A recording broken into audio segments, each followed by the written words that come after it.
Assalamualaikum warahmatullahi wabarakatuh. Halo semuanya, perkenalkan nama saya Alfiansyah dengan NPM A1G024016. Saya berasal dari kelas 1B dengan dosen pengempu Bapak Dr. Muhammad Kristiawan MPD. Pada video kali ini kita akan membahas mengenai manajemen kurikulum dan pembelajaran.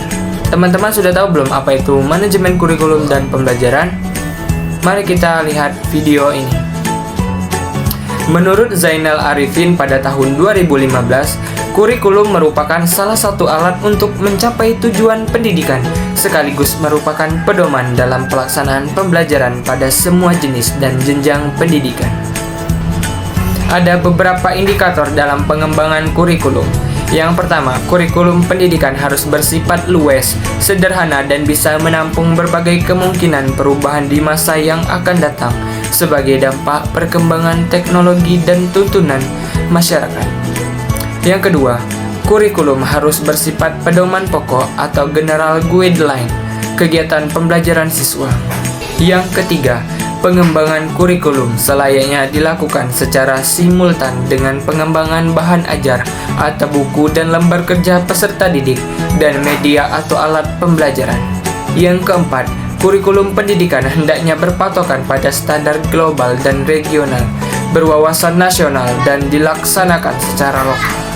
Selanjutnya, kurikulum pendidikan hendaknya merupakan satu kesatuan dan kesinambungan dengan jenjang pendidikan di atasnya.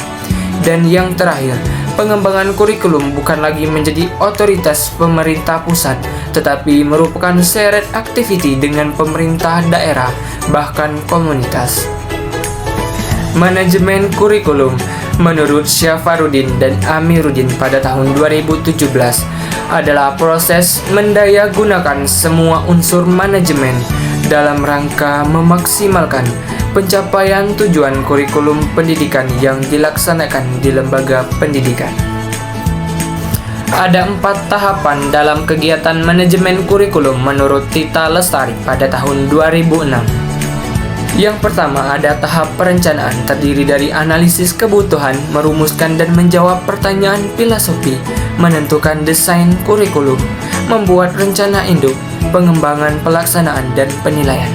Yang kedua, tahap pengembangan, terdiri dari perumusan rasional atau dasar pemikiran, perumusan visi misi dan tujuan, penentuan struktur dan isi program, pemilihan dan pengorganisasian materi, pengorganisasian kegiatan pembelajaran, pemilihan sumber alat dan sarana belajar, penentuan cara mengukur hasil belajar.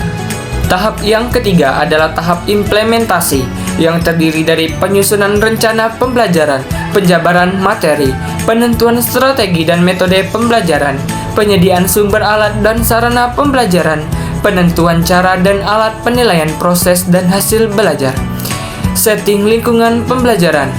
Dan tahap yang keempat adalah tahap penilaian, untuk melihat sejauh mana kekuatan dan kelemahan dari kurikulum yang dikembangkan, baik bentuk penilaian formatif maupun sumatif. Penilaian kurikulum dapat mencakup konteks input, proses, dan produk.